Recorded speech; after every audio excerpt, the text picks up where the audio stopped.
Bien-aimés dans le Seigneur, c'est votre humble serviteur, le pasteur Joshua. Nous voulons parler sur la question et réponse sur le festin des noces de l'agneau. Le festin des noces de l'agneau, c'est l'objectif final de l'épouse. C'est l'objectif final de chaque chrétien, de chaque croyant. Voici une étude doctrinale approfondie, exhaustive et catégorique sur le festin des noces de l'agneau. Rédigé strictement selon les Écritures saintes, l'enseignement du prophète William Marion Branham. Cette étude répond avec une précision chirurgicale à chacune des questions sur les lieux, les corps, la biologie céleste, la nourriture et les participants au festin des noces de l'agneau. Questions et réponses directes. Synthèse éclairée. Où aura lieu le festin des noces de l'agneau? Dans les airs, dans les cieux, la dimension céleste, la maison du Père, dans la nouvelle Jérusalem, dans la ville appelée la nouvelle Jérusalem. Ça veut dire qu'il y a la 7e dimension, les trônes du Père, c'est Jésus-Christ. Et entre nous et les trônes du Père, nous avons le lieu céleste. C'est là où il y a la ville sainte, la nouvelle Jérusalem. Ça veut dire, le festin des noces de l'agneau ne se fera pas dans le vide, mais ça se fera à l'intérieur de la ville sainte, la nouvelle Jérusalem. Donc, c'est ça qu'on appelle la maison du Père. Au-dessus de la terre, pendant que celle-ci subit la grande tribulation. Les participants auront-ils un corps? Oui, un corps glorifié, un corps de la résurrection, un corps physique, immortel, identique au corps de la résurrection de Jésus-Christ. Les participants auront-ils un cœur? Non, pas au sens d'une pompe biologique pour le sang. Les corps ne plus soutenus par les systèmes circulatoires humains, les systèmes sanguinaires de la circulation sanguinaire humaine. Non. Les participants auront-ils du sang? Pas du tout. Le sang est le symbole de la vie mortelle, corruptible et déchue. La vie du corps glorifié n'est plus dans le sang, mais dans le Saint-Esprit. La responsabilité de la respiration, l'oxygène, les voies respiratoires. Est-ce que nous allons respirer avec l'oxygène? Non. Et nous n'aurons plus besoin d'oxygène terrestre ou des poumons purement, des poumons biologiques pour subsister. La respiration devient une opération purement spirituelle et dynamique, sans dépendre, sans aucune dépendance chimique. Les invités, où sont-ils? L'épouse, la reine, les rachetés du Nouveau Testament et des amis de l'époux, les saints de l'Ancien Testament. Depuis Abraham, depuis Adam jusqu'à Jean-Baptiste. Est-ce que les anges seront-ils présents? Absolument oui. Comme serviteurs. Sous quel statut? Comme serviteurs, des spectateurs et des gardes d'honneur célestes. Vous savez, partout où Jésus marche, il est entouré des anges, comme des gardes d'honneur célestes. Bien qu'il ne fasse pas partie de l'épouse. Analyse détaillée point par point. Le lieu du festin des noces de l'agneau. Le festin des noces ne se déroule pas sur la terre physique, car la terre sera sous le jugement des plaintes et des coupes et de la grande tribulation, et la fin les fait nettoyants. Fondement biblique, 1 Thessaloniciens 4:16. Ensuite, nous, les vivants qui serons restés, nous serons tous ensemble enlevés avec eux sur des nuées à la rencontre du Seigneur dans les airs. Jean 14, 2, 3. Il y a plusieurs demeures dans la maison de mon Père. Je vais vous préparer une place. Selon les messages, le ralliement se fait dans l'atmosphère céleste. C'est l'enlèvement qui transporte les saints hors de la zone de jugement, hors de la zone de persécution, vers le palais du roi.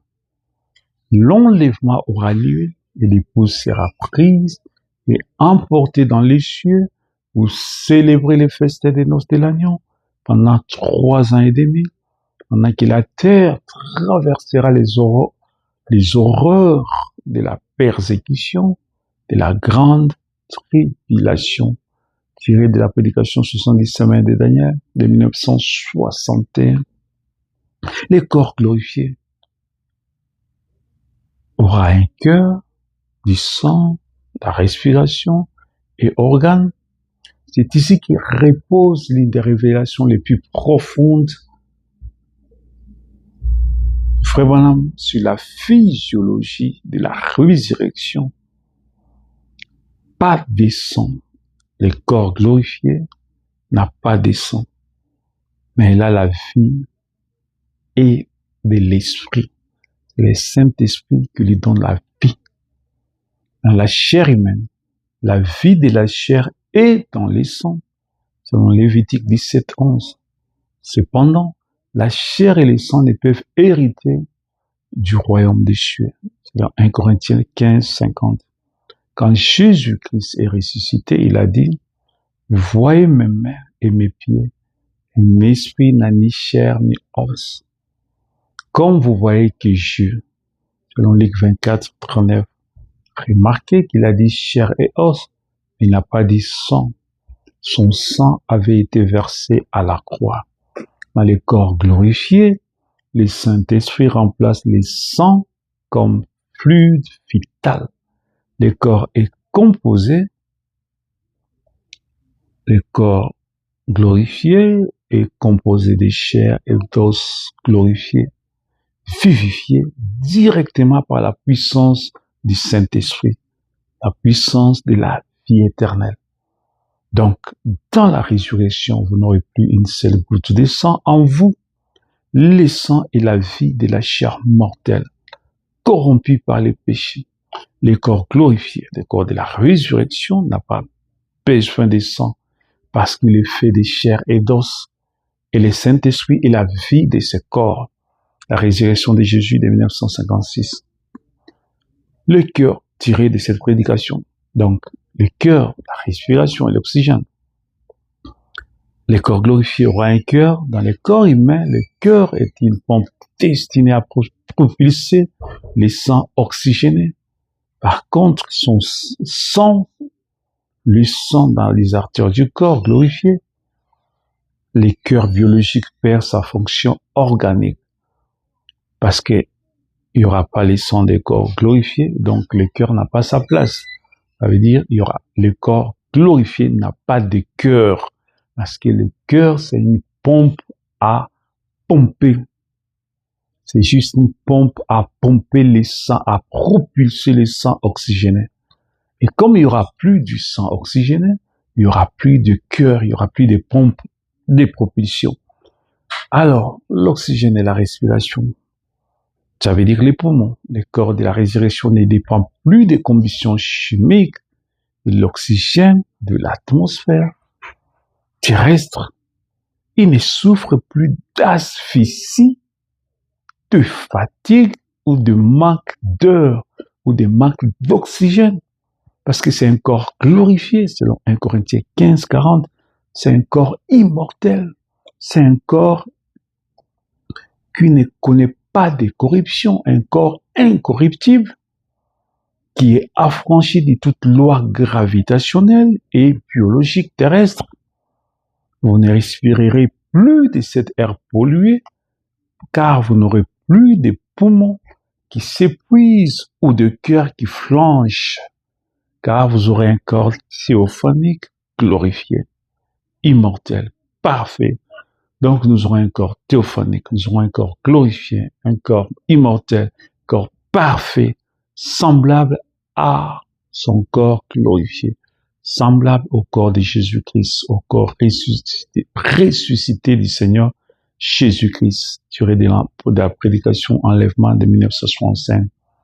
La nourriture au festin des noces de l'agneau. S'agit-il d'un vrai repas ou d'une image poétique? Fondement biblique.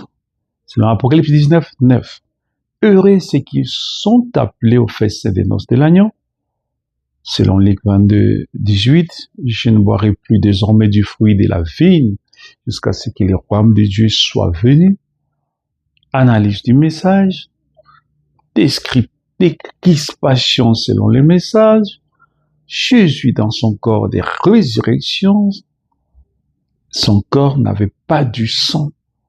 Il a mangé du poisson gratiné et du miel devant ses disciples, selon Luc 24, 42, 43, pour prouver qu'il n'était pas un fantôme. La réalité de la nourriture. Au festin des noces de l'agneau, l'épouse mangera de la nourriture réelle, les fruits de la vie, la nourriture céleste, la manne cachée. Ce ne sera pas la nourriture tirée de la terre que nous allons prendre et aller là-bas pour manger, non. Mais ce sera la nourriture céleste, la manne cachée, la manne céleste, les fruits de la vigne céleste, non pas par besoin de survie biologique. Si nous ne mangeons pas, nous allons mourir. Pas du tout. Mais pour le plaisir de la communion et de la réjouissance. Car la digestion dans un corps immortel est instantanée et spirituelle. Alors, il ne dispose pas de déchets ni des impuretés. Ça veut dire, nous n'allons pas libérer cette nourriture. Il n'y aura pas de toilettes dans les festins des noces de l'agneau. Il n'y aura pas de salle de bain dans les festins des noces de l'agneau. Il n'y aura pas de cuvette dans une toilette où quelqu'un peut aller faire les pupilles. Il n'y aura pas ça dans les festins des noces de l'agneau. Il n'y aura pas de cuvette pour aller faire les poux. Comme on dit en anglais, les poux, ça veut dire les caca. Il n'y aura pas ça dans les festins des noces de l'agneau. Ça veut dire aussitôt que nous mangeons notre corps de la résurrection, va absorber cette nourriture, va disparaître. C'est pas que le corps va soutirer des vitamines. Le corps de la résurrection n'a pas besoin de vitamines pour survivre. Il a une capacité de fait pour juste consommer cette nourriture et disparaître. Amen. Parce que c'est un corps qui apparaît, qui disparaît. C'est comme quand Jésus, quand il a mangé la nourriture, cette nourriture a disparu dans son estomac. La digestion dans un corps immortel et instantané et spirituel, sans déchets ni impureté. Oui, nous allons manger au festin des noces de l'agneau. Jésus a dit qu'il ne boirait plus de fruits de la vigne jusqu'à ce qu'il boive de nouveau avec nous dans les royaumes de son Père. C'est un festin littéral, une réjouissance réelle, tirée de la prédication, la fête des trompettes de 1964. Donc, dans les festins des noces de l'agneau, nous avons l'épouse, nous avons les anges, nous avons les amis de l'époux. La reine, c'est le corps de Christ, les saints, et nous avons les saints de l'Ancien Testament.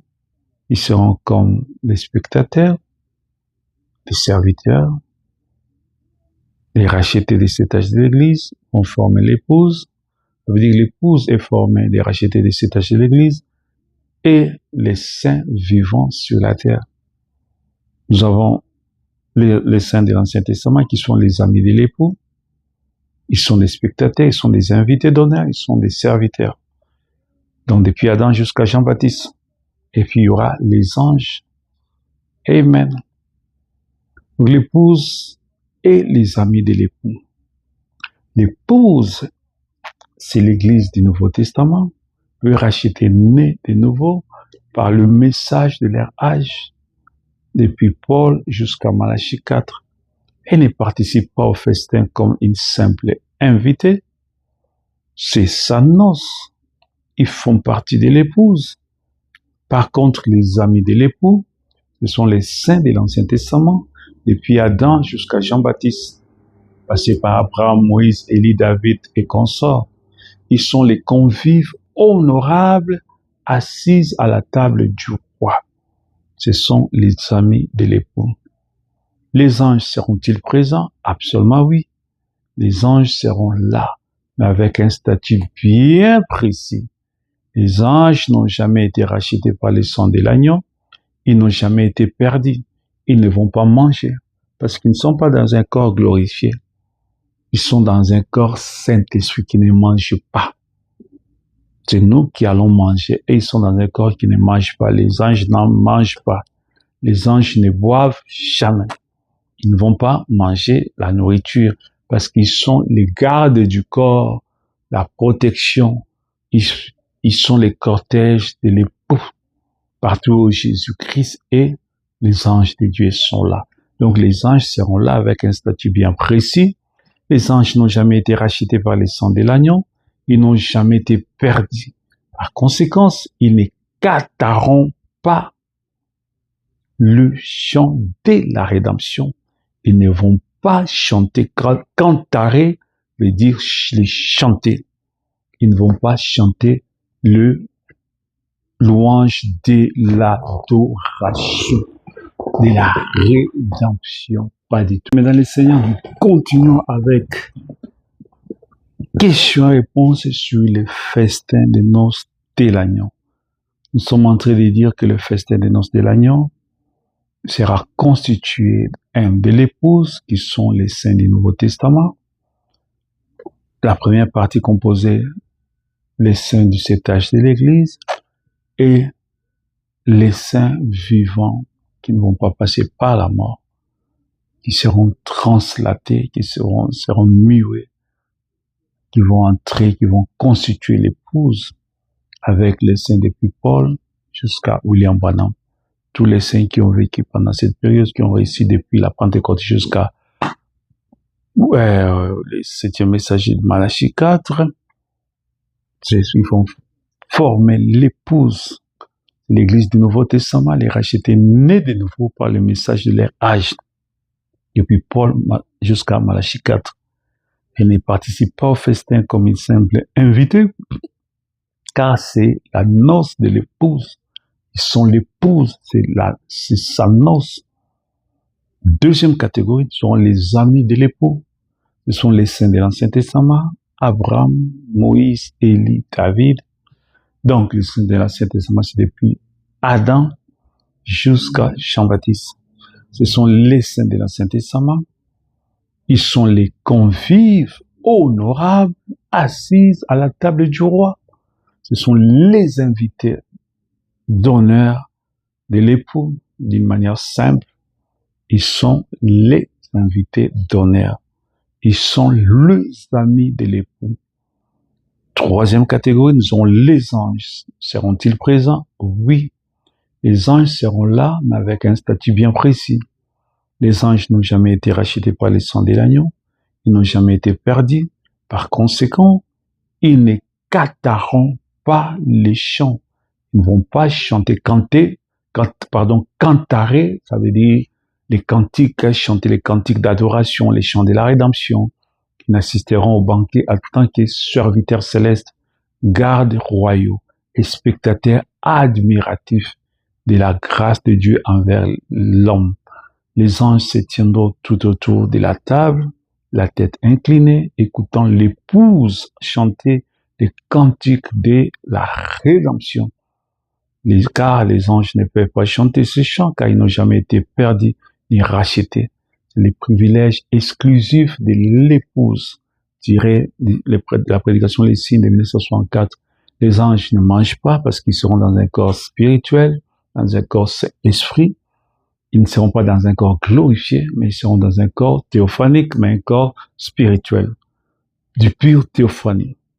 Les corps glorifiés, c'est le corps théophanie fusionné avec ces corps ici que nous avons sur la terre.